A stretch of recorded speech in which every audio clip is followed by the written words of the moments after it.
अंधी सास की चालाक बहू। लो कर लो बात। शिव मंदिर का शंख भी बज गया। इसका मतलब सुबह के 7 बज गए हैं, लेकिन अभी तक नाश्ता नहीं आया। अरे बहू, ओ पूनम बहू, अरे इस अंधी बुढ़िया को इस जन्म में नाश्ता नसीब होगा कि नहीं? कल रात को भी फुलके जला दिए थे, कुछ मजा नहीं आया था खाने में। ये है सीतापुर में रहने वाली मंजरी, एक अंधी सास। मन की साफ है, बस थोड़ी सी जुबान से तेज है।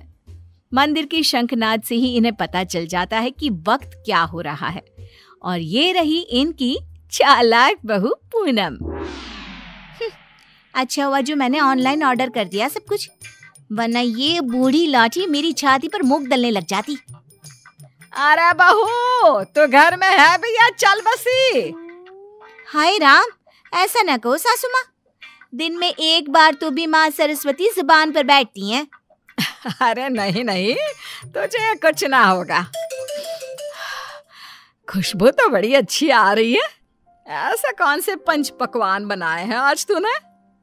आज है स्पेशल जलेबियाँ, फाफड़ा, आलू की पराठे, कम चीनी वाली गर्मा गर्म चाय, दही पकोड़े, ये सब। वो मुझे डॉक्टर ने कहा है ना कि आप दिन में कम से कम 3 से 4 घंटे सोया करो, इसलिए आज मैंने सारा काम निपटा दिया है। अब मैं सो जाऊंगी। वाह, क्या स्वाद है। लेकिन बहू, ये तो ब्रिजवासी की जलेबियां है ना? तू तो कह रही है कि तूने बनाया है। दरअसल वो मैंने ब्रिजवासी काका से रेसिपी पूछ ली थी।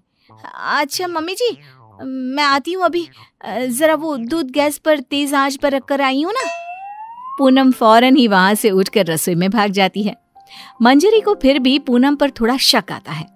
पूनम ऐसे ही रोज अपने पति के पैसों को खर्च करके बाहर से खाना मंगवाती और अपनी सास से कहती कि उसने खुद बनाए हैं। और उसकी बेचारी अंधी सास बहू के इस झूठ से बेखबर सारी चीजें मान भी लेती। एक दोपहर में पूनम पूरा मेकअप करके तैयार होकर खड़ी होती है। चलो फटाफट पतली गली पकड़ के निकल लेती हूँ, इससे पहले कि बुढ़िया मुझसे टकराए।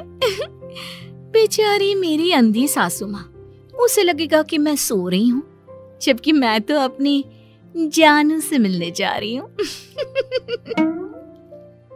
पूनम हर दोपहर को अपनी सास को बेवकूफ बनाकर बाहर अपनी बॉयफ्रेंड लखन से मिलने जाती थी, और आज भी कुछ यही प्लान था। ए जी ओ जी लो जी सुनो जी, मैं हूँ मन मौजी, करता हूँ मैं जो वो तुम भी करो जी। 1 2 का 4, 4 2 का 1, माय नेम इज लखन, सजनों का सजन मेरा नाम है लखन। लखन, तुम भी ना बिल्कुल एंटीक पीस हो। यार पूनम, हम कब तक ऐसे छुप छुप कर मिलते रहेंगे? एक तो मेरे पास कोई नौकरी भी नहीं है, वरना यह दिल वाला अपनी दुल्हनिया को खुद ही ले जाता। टेंशन मत लो, जब तक तुम्हारे पास पैसे नहीं आ जाते तब तक हम दोनों के लिए मेरा ससुराल है ना, मैं सब देख लूंगी। लेकिन तुम्हारे पति को शक वक हो गया तो? अरे मेरा पति तो मेरा दीवाना है, आंख बंद करके मुझ पर भरोसा करता है। उसके पास से घी निकालने के लिए उंगली टेढ़ी करने की नौबत तक नहीं आएगी। ओए होए, ओए होए, शुक्रिया मेरी जान, love you love you love you. I love you too. इसी तरह दिन बीतते रहते हैं। एक रात देवेश बहुत खुश अपने ऑफिस से घर लौटता है। माँ, पूनम, एक खुश खबर है। ऐसी खुश खबर कि जिसे सुनकर आप दोनों फूले नहीं समा पाओगे। अरे तो जल्दी बताना फिर। हाँ हाँ, इतना सस्पेंस मत बढ़ाओ। मुझे कंपनी में सीईओ का पोस्ट मिल गया है। अरे वाह, जुग जुग जियो मेरे लाल। अब तो एक बड़ा माखन का कनस्तर चढ़ाऊंगी भोग में अपने कान्हा जी को।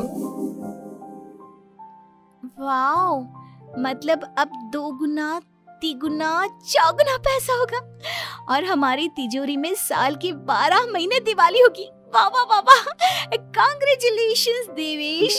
Thank you. लेकिन इस खुश खबर के साथ साथ एक और बात भी है। मुझे कल सुबह ही मुंबई के लिए रवाना होना होगा। बिजनेस मीटिंग है, लगभग 1 हफ्ते तक वहीं रहना होगा। क्या? ये तो कितनी अच्छी बात है। मेरा मतलब है कि आप मुंबई घूम भी लेंगे। कहते हैं ना, रात में मुंबई की सड़कें और नजारा काफी सुहाना होता है। वाकई में, ले जा इसे भी अपने साथ। अब मैं तो ठहरी अंधी। डॉक्टर ने कहा है रोशनी कभी भी आ सकती है, लेकिन मुझे तो ना लगता कि इस जन्म में आएगी मेरी आंखों की रोशनी।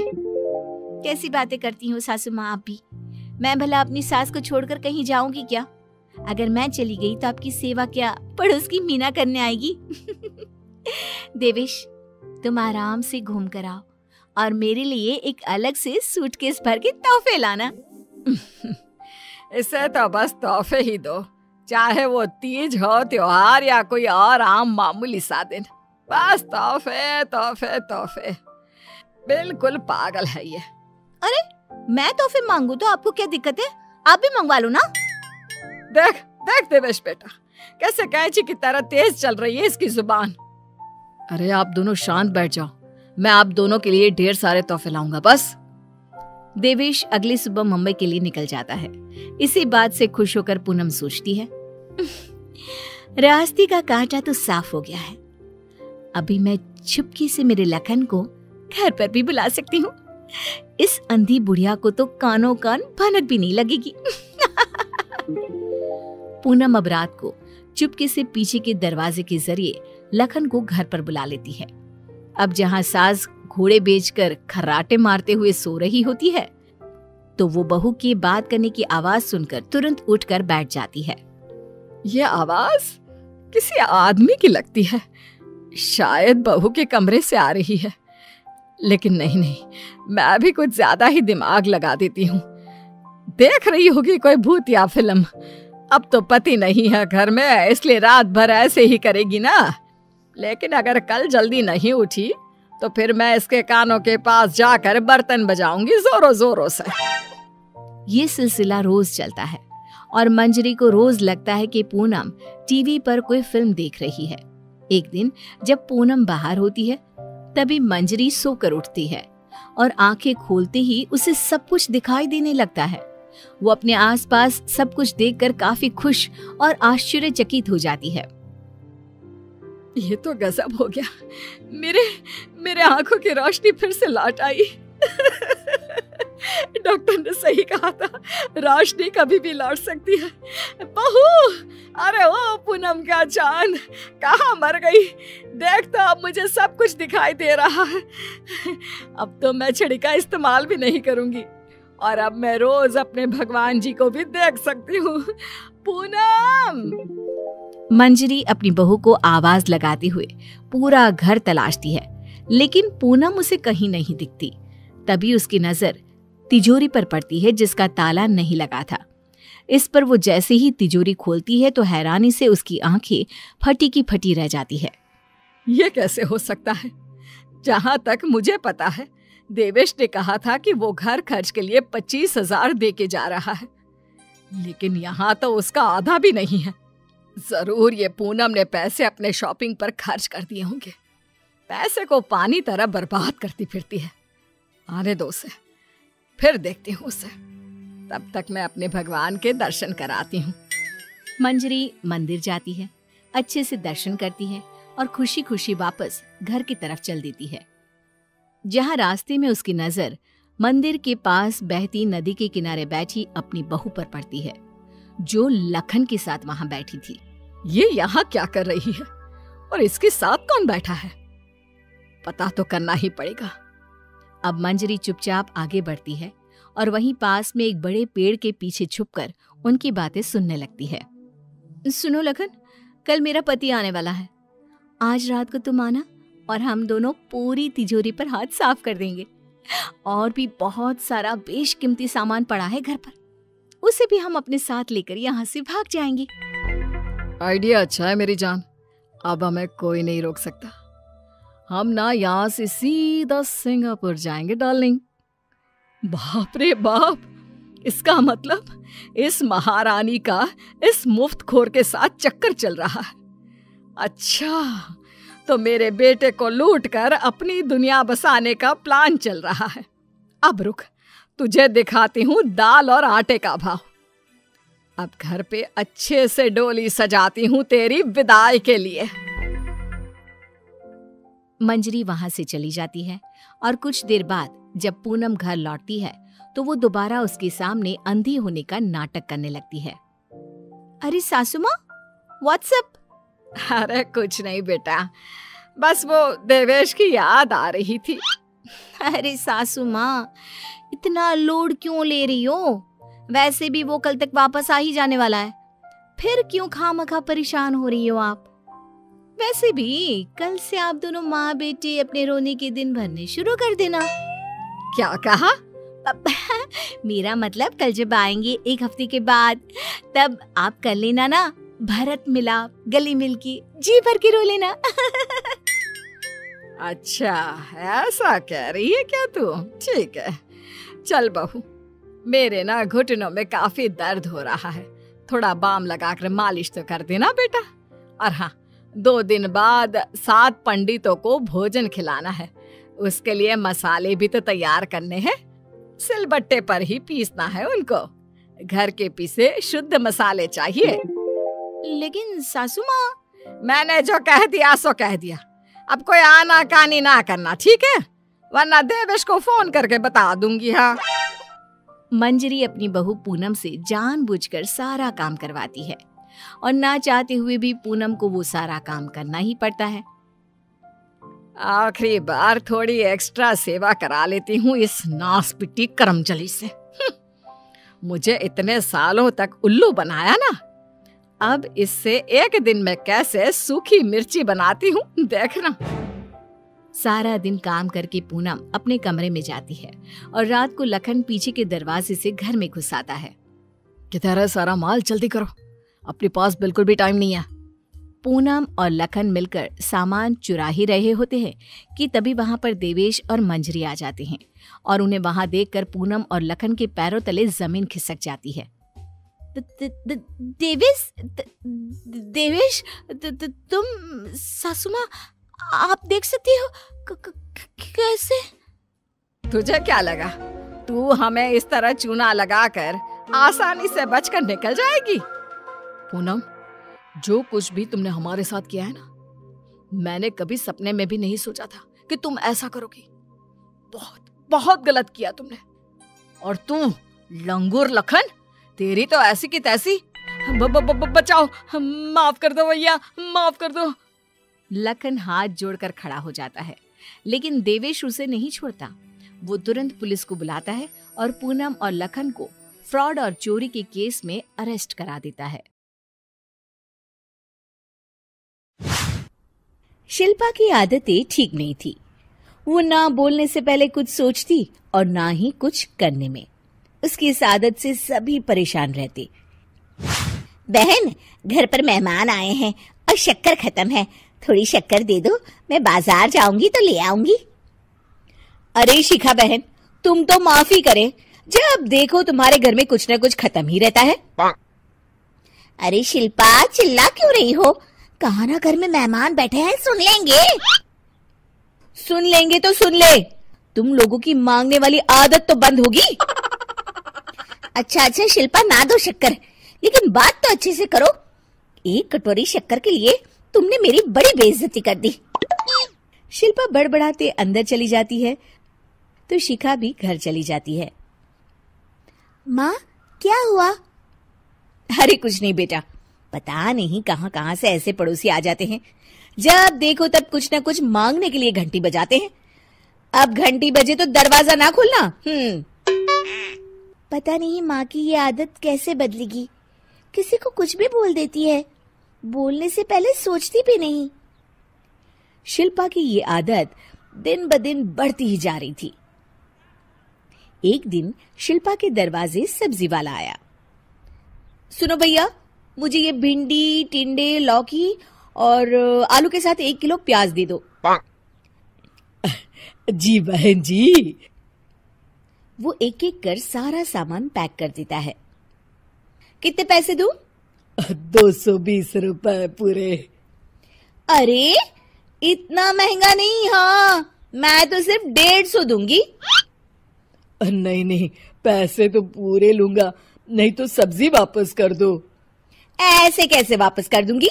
मैं तो एक भी सब्जी वापस नहीं करूंगी। और हाँ, रही बात पैसों की, तो लेना है तो 150 ले लो, वरना मेरे मोहल्ले में घुसने तक नहीं दूंगी। हाँ। अरे नहीं नहीं बहन, हम लोग गरीब लोग हैं, ऐसा ना करो। पकड़ो ये 150 और दफा हो जाओ। शिल्पा की बेटी अंदर से ये सब देख रही थी। शिल्पा, तूने तो हद कर दी। बेचारा गरीब आदमी, उसका तो गुजारा ही इसी से होता है। बोलने से पहले सोचा कर बेटा। माँ, आप चुप रहो। घर चलाना बच्चों का खेल नहीं, और वैसे भी इतनी महंगी सब्जी थोड़ी ना होती है। आपको तो सिर्फ खाने से मतलब है, लेकिन मुझे तो सब सोचना पड़ता है ना। शिल्पा की सास ये बात सुनकर दुखी हो जाती हैं। शिल्पा की बेटी शिल्पा की ये सारी बातें सुन रही होती है। शिल्पा की बेटी एक दिन माँ से कहती है, माँ, ओ माँ, जरा यहाँ तो आना। ओहो, क्या हुआ? क्यों चिल्ला रही हो ऐसे बेटा? हुआ क्या? ये देखिए मेरी स्कूल की ड्रेस कितनी गंदी हो गई है, इसे कौन धोएगा? लेकिन ये तो साफ है बेटा, मैंने अपने हाथ से खुद साफ किया है। माँ, ये ड्रेस इतनी गंदी है कि मैं इसे पहन ही नहीं सकती। चलो, मुझे बाजार से नई दिलाओ। शिल्पा दुखी हो जाती है और वहां से चली जाती है कि तभी सामने उसकी सास मिल जाती है। शिल्पा, अरे ओ शिल्पा, ये क्या सब्जी बनाई है? ऐसे भी कोई सब्जी बनाता है? शिल्पा सास की इस हरकत से सख्ते में आ जाती है। अरे माँ को तो मैं जो बना दूं उन्हें वो पसंद आ जाता था, फिर आज वो ऐसा व्यवहार क्यों कर रही हैं? शिल्पा कुछ समझ पाती कि थोड़ी ही देर में उसका पति आ जाता है। अरे शिल्पा, ये क्या है? क्या हुआ आपको? ये मेरी अलमारी पूरी अस्त व्यस्त है, तुमसे कोई काम नहीं होता है। सारा दिन पता नहीं क्या करती रहती हो। अरे मैंने तो सारी अलमारी साफ रखी है। इसे तुम साफ कहती हो? ये तो पूरा कूड़ादान लग रही है। शिल्पा परेशान हो जाती है और समझ नहीं पाती है कि उसके साथ क्या हो रहा है। शिल्पा अकेले कमरे में जाती है और जोर जोर से रोने लगती है। तभी वहां उसका पति, सास और बेटी आ जाते हैं। शिल्पा उन लोगों को देखकर और जोर जोर से रोने लगती है।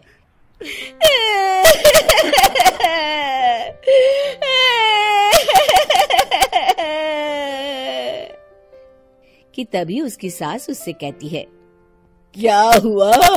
यहाँ बैठकर रोती रहोगी या फिर खाने को भी कुछ बनाओगी?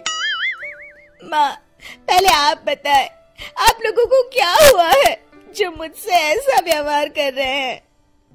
वही हुआ है जो तुम्हें रोज होता है। मैं समझी नहीं।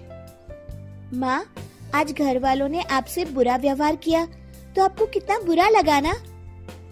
हाँ, मुझे बहुत बुरा लगा। मुझे अच्छा नहीं लगता कोई मुझसे इस तरह से बात करे। सही कहा शिल्पा, जो चीज तुम्हें खुद के लिए अच्छी नहीं लगती वो तुम्हें दूसरों के साथ भी तो नहीं करनी चाहिए। बेटा, हम तुम्हारे अपने हैं, फिर भी तुम्हें अपनों की बात का बुरा लगा। लेकिन सोचो, जिन बाहर के लोगों से तुम ऐसा व्यवहार करती हो उन्हें कैसा लगता होगा। हाँ माँ, आप सच कह रही हैं। मैं आप लोगों से माफी मांगती हूँ, मुझे कड़वा नहीं बोलना चाहिए। मैं समझ गई, मैं आपकी हूँ इसलिए आप लोगों ने मुझे सुधरने का वक्त दिया और मेरा साथ दिया। लेकिन जिन बाहर के लोगों से मैं बुरा व्यवहार करती आई, वो लोग मेरे कड़वे बोल से कितने दुखी होते होंगे। मैं वादा करती हूँ, आज से ऐसा व्यवहार किसी के साथ नहीं करूंगी। सीख, हमें दूसरों के साथ वैसा ही व्यवहार करना चाहिए जो हम खुद के लिए अपेक्षा करते हैं। माँ, मैं तो किसी हीरोइन से शादी करूंगा, तुम्हें अभी से बता देता हूँ। वो तो तू कर ले, लेकिन कोई हीरोइन तुझसे क्यों शादी करेगी भला? पापा के करोड़ों रुपए देखकर। अरे तो पैसे मेरे हैं, मैं ही कर लेता हूँ किसी हीरोइन से शादी जो मेरी उम्र की हो। हाँ हाँ, अब यही दिन आ गए हैं ना, तुम बाप बेटा शादी करो और मैं चली घर से। सोचा था बुढ़ापे में बेटे की शादी करके बहू से खूब सेवा लूंगी, लेकिन कहाँ, यहाँ तो बाप और बेटा दोनों हीरोइन लाने की सोच रहे हैं। अब रोहन कहाँ मानने वाला था, वो तो घर ले ही आता है एक हीरोइन। अरे तुलसी, ये तो तुलसी है ना बेटा? आय हाय, टीवी में तो बड़ी सुंदर लगती है, सामने ये कैसी झुर्रियां दिख रही है, और ये इतना परफ्यूम क्यों लगा रखा है? अरे माँ, वो इन लोगों का मेकअप कर करके ऐसा चेहरा हो जाता है। मेरा नाम तुलसी नहीं अलीशा है। हैं? कौन जात की हो बहू? विदेशी हो क्या? देखिए, मेरे पापा पर्शियन थे, वो अमेरिका में बस गए थे। मेरी माँ वैसी तो भारत से थी, लेकिन ओह, रहने दो बेटा, कोई बात नहीं, किसी और दिन तुम्हारे मम्मी पापा का टूर प्लान सुन लेंगे हैं। खैर, अलीशा घर की बहू बन जाती है। एक दिन सुबह सास जोर से चिल्लाती है, अरे बचाओ, अरे बचाओ। सभी इकट्ठा हो जाते हैं। क्या हुआ माँ? अरे भूत है वहाँ, मैंने देखा। तब वहाँ से अलीशा निकल कर आती है, भूत के भेष में, खुले बाल, सफेद साड़ी। ओ सास माँ, थैंक्स, आप डर गई। अब मेरे देखने वालों को भी मेरा ये रूप पसंद आएगा। यही एक कलाकार की असली कमाई है। अरे अलीशा, माँ हार्ट की पेशेंट है, ये क्या कर रही हो? ये मेरे आने वाले सीरियल की कहानी है, तो मुझे प्रैक्टिस तो करना ही पड़ेगा ना। अच्छा सासू माँ, थोड़ी सी हल्दी में चंदन, चावल का पाउडर और हाँ, एलोवेरा जेल डालकर जरा तैयार कर दीजिए ना। अरे क्यों, इससे क्या बनेगा? फेस पैक जानू। अलीशा ये बोलकर वहाँ से चली जाती है। एक दिन रात के 2 बजे घर की घंटी बजती है। हे भगवान, आजकल चोर भी क्या बेल बजा कर आते हैं, देखो तो कौन है। सास दरवाजा खोलती है तो सामने बहुत से लड़के लड़कियां खड़े होते हैं और बहू सज धज कर आई होती है। अरे बहू, रात के 2 बजे कहाँ से आ रही है? अरे माँ, 2 बजे ही तो पार्टी का वक्त होता है, जरा कुछ खाने पीने का इंतजाम कर दीजिए ना। ये बोलकर बहू उन लोगों से बातें करने लगती है। अरे मैं जा रही हूँ सोने, और हाँ, तुमसे तो मैं कल बात करती हूँ। अगले दिन सबके सामने बहू, इन्होंने मेरे दोस्त के सामने मेरी बेइज्जती कर दी। ये तो अच्छा है कि बात मीडिया में नहीं आई, वरना तो मेरे हाथ से ये बड़ा प्रोजेक्ट निकल जाता। अरे लेकिन अलीशा, हमारे घर में ये सब नहीं चलता। हमारे यहाँ रात सोने के लिए और दिन काम करने के लिए होता है। तो क्या मैं पार्टी नहीं करूं? अपने सारे शौक खत्म कर दूं? अरे एक एक्ट्रेस की लाइफस्टाइल ही ऐसी होती है। अरे बेटा, हमारे घर किसी चीज की कोई कमी नहीं है, ना कोई रोक टोक। हम तुम्हारे साथ हैं, लेकिन बेटा जो गलत है वो तो गलत है ना। ये बोलकर सास ससुर वहाँ से चले जाते हैं। यार, गलती कर दी मैंने आम लोगों से शादी करके। तभी अलीशा की सहेली, जो कि उसी की तरह सेलिब्रिटी थी, वो वहाँ आती है। हाय, कैसी हो मैरी? अरे यार, मैं तो ठीक हूँ, तू बता, तेरी तो बड़े सीरियल देखने को मिल रहे हैं, शादी के बाद भी कैसे मैनेज कर लेती है? क्यों, इसमें क्या है? मेरी सास है ना, वो पूरा घर संभालती है और मेरे लिए तो कोई रोक टोक ही नहीं है। पर तुझे क्या हुआ, तू तो गायब ही हो गई शादी के बाद। हाँ यार, तू तो जानती है ना, मैंने राजा की बारात वाले हीरो रियल कुमार से शादी की थी। हाँ हाँ, मैं कैसे भूल सकती हूँ, तेरी सास भी तो हीरोइन है ना। हाँ यार, उनके ही फैशन पार्टी और शूट नहीं रुकते। बच्चा होने से पहले तक तो मैंने काम किया, लेकिन अब बच्चे के बाद ना मुश्किल है सब। तभी वहाँ अलीशा की सास चाय लेकर आती है। अरे तू तो मक्खी बनी सिमरन की हीरोइन है ना, मैं बड़ा देखती थी तेरा सीरियल, लेकिन ये क्या हालत बना ली है, मक्खी बनकर तो तू बड़ी ही प्यारी लगती थी। नमस्ते आंटी, आप चाय लेकर आई हैं? वाह आंटी, मुझे तो मेरी माँ की याद आ गई। अरे तो जो अपने लोग होते हैं उनके लिए थोड़ी ना नौकर चाकर होते हैं। अच्छा तुम दोनों सहेलियां बात करो, मैं जरा काम से बाहर जा रही हूँ। ये बोलकर सास चली जाती है। अगले दिन, सासू माँ, आज मेरा इंटरव्यू लेने कुछ मीडिया वाले आ रहे हैं, प्लीज आप देख लेना उन लोगों को कोई प्रॉब्लम ना हो। अरे ठीक है बेटा, फिक्र मत कर। तभी वहाँ मीडिया वाले आ जाते हैं। कैमरा लग जाता है और अलीशा के पीछे खड़ी हो जाती है अलीशा की सास। अरे ये पीछे आंटी जी कौन है? आंटी जरा हटिए। अरे कहाँ चांद में दाग सा लगा रही है।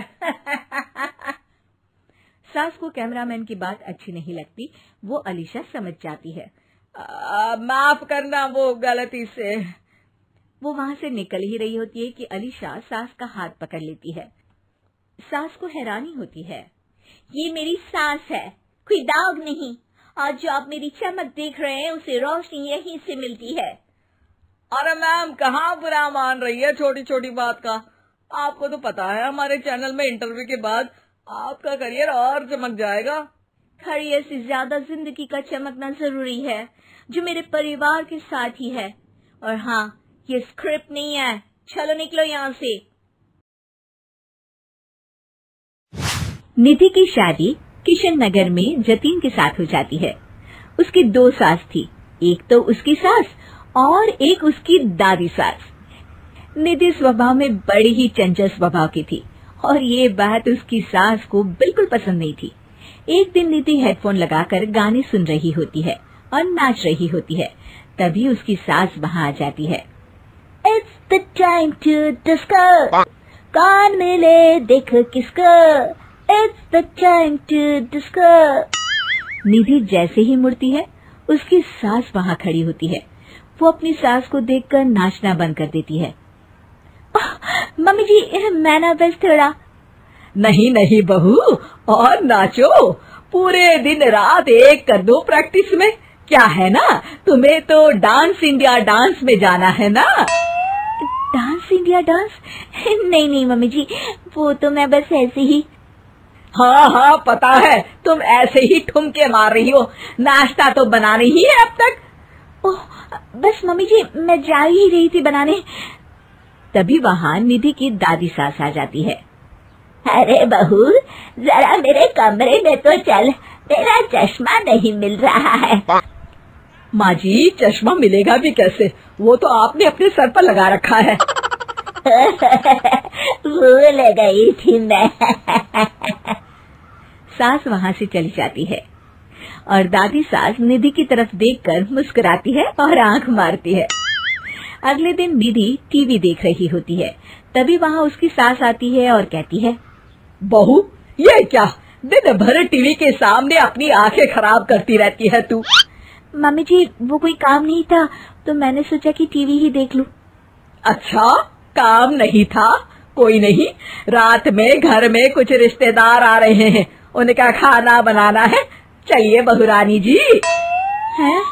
कितने लोग आ रहे हैं मम्मी जी? यही कोई 10-12 लोग होंगे। अभी से ही लग जाओ काम पर, समझी। उनकी खातिरदारी में कोई कमी नहीं रहनी चाहिए। सास वहाँ से चली जाती है। बाप रे, 10-12 लोग, इतने लोगों का खाना, इतना खाना तो एक साथ मैंने कभी नहीं बनाया। निधि रसोई में जाती है और सब्जी काटना शुरू करती है। सब्जी काटते हुए काफी वक्त बीत जाता है, तभी उसकी सास आती है। ये क्या, अभी तक सब्जी ही काट रही है? अरे अभी तक तो सब्जी बन भी जानी चाहिए थी। जल्दी जल्दी हाथ चलाओ बहू, मैं जरा मार्केट जा रही हूँ। सास चली जाती है। इतना सारा काम है और खुद अकेले ही करना पड़ रहा है मुझे। निधि सब्जी काटने के बाद आटा गूंदना शुरू करती है तो देखती है कि आटा खत्म हो गया है। आटे के पैकेट ऊपर वाले स्लैब में रखे हैं। उफ़, एक काम और बढ़ गया। निधि आटा निकालने के लिए स्टूल पर चढ़ती है और पैकेट उतारने लगती है, तभी उसका बैलेंस बिगड़ता है और सारा आटा उसके ऊपर गिरता है। हे भगवान, मर गई रे, ये तो सारा आटा ही गिर गया। अब क्या करूं? आज तो सासू माँ से बहुत डांट पड़ेगी। तभी उसकी दादी सास को रोने की आवाज आती है और वो रसोई की तरफ आ जाती हैं। देखती है कि निधि आटे में लथपथ जमीन पर बैठी है और पूरा आटा रसोई में बिखरा हुआ है। अरे बहू, ये क्या हालत बना रखी है तूने अपनी? मेहमानों के आने का वक्त हो गया है और रसोई की ऐसी हालत है। दादी सासू माँ, आज तो मुझे मम्मी जी घर से ही निकाल देंगे।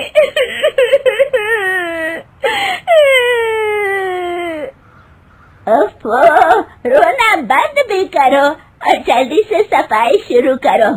चलो, खाना मैं बना देती हूँ। निधि सफाई में लग जाती है और दादी सास झटपट सारा खाना बना देती हैं। रात में सारे मेहमान खाने पर बैठते हैं। लीजिए ना, आज तो सारा खाना हमारी बहू ने बनाया है। सब खाना शुरू करते हैं। कैसा लगा आप लोगों को बहू के हाथ का खाना? खाना तो बहुत ही अच्छा बना है। हाँ, और ये पालक पनीर तो बहुत ही अच्छा है। ये सुनकर निधि बहुत खुश हो जाती है और अपनी सास की तरफ देखती है तो देखती है कि उसकी सास तो कुछ भी खा ही नहीं रही होती। अरे मम्मी जी, आप लीजिए ना, मैं परोसती हूँ आपको। ये लीजिए पालक पनीर और ये लीजिए रोटी। सास जैसे ही खाने का निवाला खाती है तो अपनी बहू की तरफ देखती है। कैसा बना है खाना मम्मी जी? सास दादी सास की तरफ देखती है। अब बहुत अच्छा खाना बना है। दादी सास समझ जाती है कि उसकी बहू को पता चल गया है कि खाना उन्होंने बनाया है और निधि ये सोचकर घबरा रही होती है कि अब उसकी सास उसका क्या हाल करेगी। सारे मेहमान चले जाते हैं। बहू, तुम्हें शर्म नहीं आती? सारा खाना तुमने सासू माँ से बनवाया? नहीं मम्मी जी, वो दरअसल आटा। तभी दादी सास वहाँ आ जाती है और निधि की बात काटते हुए कहती है, अरे बहू, मेरी थोड़ी सी तबीयत ठीक नहीं लग रही, तू जरा डॉक्टर को तो बुला दे। अरे सासू माँ, क्या हो गया आपको? चलिए कमरे में आइए आप। सास निधि की दादी सास को अंदर लेकर जाती है और दादी सास एक बार फिर से निधि की तरफ देखकर मुस्कुराती है। दादी सास ने मुझे फिर से बचा लिया। रोहित की दीदी समीक्षा की शादी अर्पित से हुई थी। रोहित 20 साल का था, जो कि अपना पूरा दिन मोबाइल पर ही निकालता था। कभी पबजी खेलता तो कभी यूट्यूब चलाता। एक दिन अर्पित और समीक्षा के मम्मी पापा से मिलने आते हैं और देखते हैं कि रोहित मोबाइल से हटने को तैयार ही नहीं है। अरे रोहित, तुम्हारी तो आईआईटी की परीक्षा है ना? तुम तैयारी नहीं कर रहे हो परीक्षा की? वो सब तो मोबाइल पर ही हो जाएगा। ये देखिए, ये है गूगल। इससे जो भी पूछो वो सब बता देता है। तो आखिर कागज क्यों बर्बाद करूं? अरे पर तुम इन प्रश्नों की तैयारी बिना लिखोगे कैसे? उसमें क्या है, ये देखिए नोटपैड, बिल्कुल कॉपी जैसा है, इसी पर कर लूंगा। हम जब तुम्हारी उम्र के थे तब हम दोस्त मिलकर प्रश्न हल किया करते थे। उससे हमारी हैंडराइटिंग की भी प्रैक्टिस हो जाती थी और समय का भी अंदाजा लग जाता था। और फिर साथ में हम एक दूसरे की मदद भी कर देते थे अगर कोई अटक जाए तो। आपका जमाना अलग था जीजा जी, अभी जमाना फास्ट और स्मार्ट हो गया है। जमाना क्या, अब तो फोन भी स्मार्ट हो गया है। समय के साथ बदलना पड़ता है जीजा जी। अब बस भी कीजिए आप, हर चीज को लेक्चर में बदल देते हैं। रोहित अच्छा कर लेता है परीक्षा में। इतने में अर्पित के सास ससुर जी आ जाते हैं हॉल में और अर्पित इस बारे में बात नहीं करता। हालांकि अर्पित को लगता तो है कि पूरी तरह मोबाइल पर लगे रहना सही नहीं है, पर वो इस बात को और नहीं छेड़ता। ऐसे ही 2 दिन निकल जाते हैं। समीक्षा, मुझे काम से फोन आया था, मुझे वापस काम पर लौटना पड़ेगा। पर हमें आए हुए तो 2 ही दिन हुए हैं, अभी चले गए तो माँ और पापा को अच्छा नहीं लगेगा ना। अच्छा ठीक है, तुम रुक जाओ, मैं काम खत्म करके फिर लौट आऊंगा। एक काम कीजिए ना, परसों रोहित भी परीक्षा के लिए निकलेगा, आप उसी के साथ निकल जाना। दोनों वैसे भी बात नहीं करते, साथ में जाएंगे तो हो सकता है आप लोग आपस में बातचीत भी करने लग जाओ। ठीक है, मैं काम को 2 दिन टाल सकता हूँ। उसी रात जब सब खाना खाने बैठे थे तो अर्पित अपने जाने की खबर बाकी लोगों को बताता है। मुझे काम के लिए वापस जाना होगा। अरे बेटा, पर अभी तो तुम आए हो, इतनी जल्दी चले जाओगे? अब नहीं माँ जी, समीक्षा यहीं रहेगी और मैं जल्दी काम खत्म करके वापस आ जाऊंगा। अब ठीक है, काम भी जरूरी है। वैसे कब निकलोगे बेटा? 2 दिन में। मैंने सुना है कि उस दिन रोहित को भी परीक्षा के लिए जाना है, तो कल मैं दोनों की टिकट करा लेता हूँ बुक। मेरी टिकट रहने दीजिए जीजा जी, मैं तो फोन से ही करवा लूंगा। हाँ, पर कोई दिक्कत हो गई तो? अरे कोई दिक्कत नहीं होती जीजा जी, फोन सब कर सकता है। हमारे फोन के रिचार्ज से लेकर टीवी का रिचार्ज सब रोहित यही फोन से बैठे बैठे कर देता है। अब ये नई चीज तो हमारे समझ के परे है, पर अच्छा है कि रोहित जानता है। हमारी मेहनत इतनी कम हो गई भाई। हाँ, पर अगर टिकट नहीं मिली तो? अर्पित की बात पूरी होने से पहले ही बिजली चली जाती है। अरे ये क्या हो गया, आपने बिजली का बिल भर तो दिया था ना? अरे नहीं, मैं तो भूल गया था। अरे टेंशन मत लो माँ। देखा जीजा जी, आप बिजली का बिल भी भर सकते हो, समय बदल गया है। एक बार फिर अर्पित इस बात पर बहस नहीं करता। अगले दिन जाकर अपनी टिकट करवाता है और पैकिंग कर रहा होता है जब शाम को अचानक से रोहित के चिल्लाने की आवाज आती है। नहीं, प्लीज प्लीज हो जा, ऐसा मत कर यार, प्लीज हो जा। अरे क्या हो गया रोहित? दीदी, सर्वर हैंग हो गया, मेरी टिकट नहीं हो पाई दीदी। क्या मतलब टिकट नहीं हो पाई? इतने में वहां रोहित की मम्मी और पापा भी आ जाते हैं। अरे क्या हो गया? माँ, मेरा टिकट नहीं हो पाया, सर्वर डाउन हो गया। अरे पर तूने तो बोला था कि हो जाएगा। हो जाता है, पर अब क्या करूं, ये क्या हो गया? अब कल की तो कोई बस भी नहीं है, ना ही अब टिकट मिलेगी ट्रेन की कल के लिए। मुझे तो कोई रास्ता नहीं दिख रहा। अब फिर लगता है मेरा ये साल बर्बाद हो जाएगा। घर पर एकदम से दुख का माहौल छा जाता है और सब रोहित को डांटते हैं, पर इतने में अर्पित वहां आ जाता है। आप सब रोहित को क्यों डांट रहे हैं? आपने ही तो उसे बढ़ावा दिया था ना। लेकिन इसकी लापरवाही के कारण इसकी परीक्षा छूट जाएगी। इसने तो हमसे कहा था कि टिकट हो जाएंगे। हे भगवान, अब क्या होगा? चिंता करने की कोई बात नहीं है, मैंने एक एक्स्ट्रा टिकट करवा ली थी। मैं समझता हूँ कि मोबाइल हमारा ही काम आसान करने के लिए है, पर उस पर ही पूरी तरह से निर्भर होना तो गलत बात है ना। रोहित टिकट को देखकर बहुत खुश हो जाता है और जोर से जाकर अपने जीजाजी के गले लग जाता है। सॉरी जीजाजी, मुझे आपकी बात ध्यान से सुननी चाहिए थी, पर थैंक यू सो मच। हाँ बेटा, तुमने तो इसका भविष्य बचा लिया। शिक्षा, दूसरों से मदद मांगना गलत नहीं, पर दूसरों पर निर्भर हो जाना गलत। हकलाने वाली बहू। सासू माँ, आप कल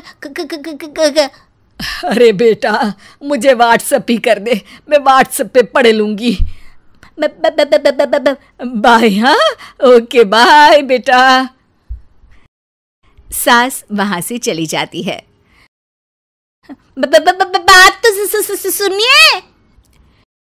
बहू को हकलाने की आदत थी और सासू माँ को जल्दी में काम करने की। ऐसे में कई बार जब बहू सास से कुछ बोलती तो सास अनसुना कर देती और किसी और काम में लग जाती। माँ जी, सामान लाना है बाजार से। अरे क्या क्या लाना है? मैं जाऊंगी ना शाम को तो ले आऊंगी। साबुदाना? नहीं।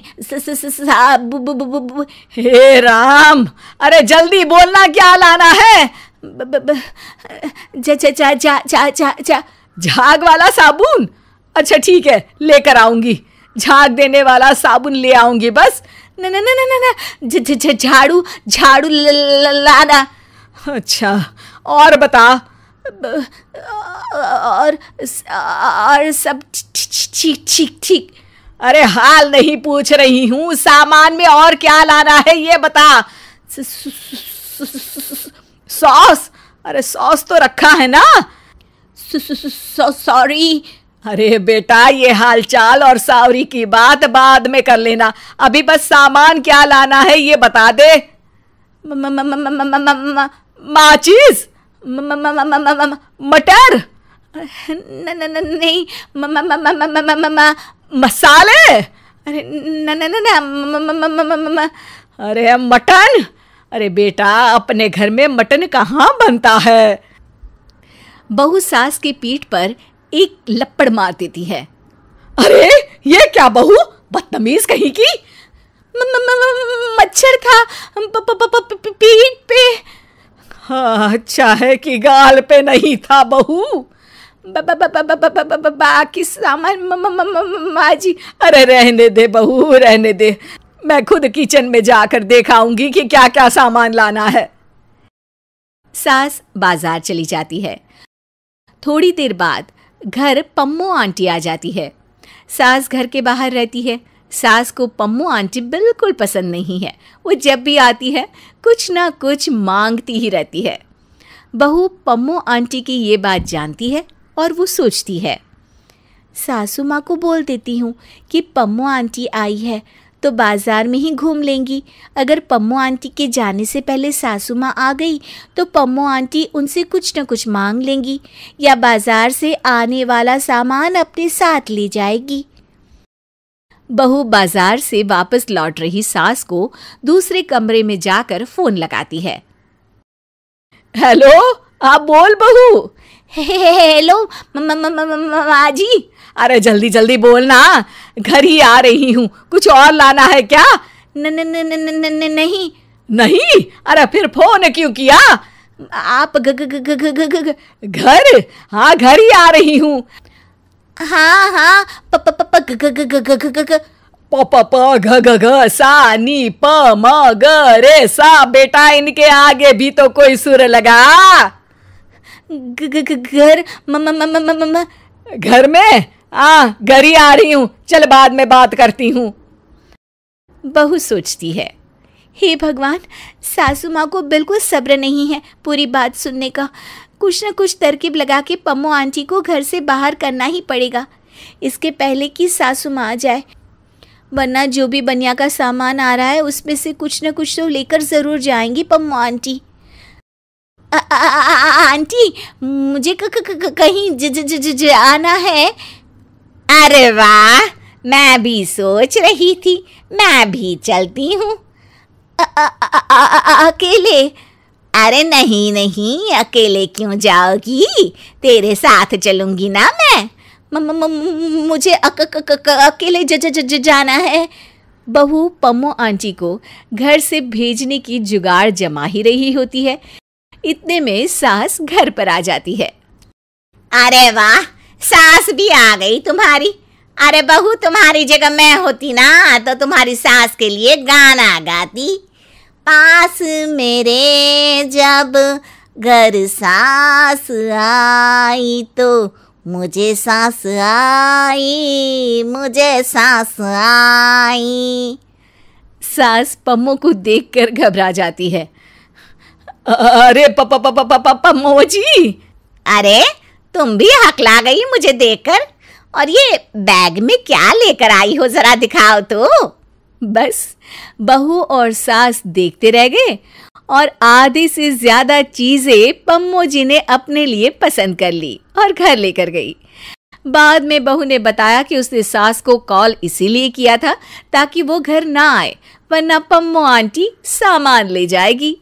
सास को बहू की पूरी बात नहीं सुनने पर बहुत पछतावा हुआ। शिक्षा: बोलने से ज्यादा सुनना जरूरी है। सब्र और सहनशीलता से सभी बात सुननी चाहिए, वरना फिर जल्दबाजी में नुकसान ही होता है।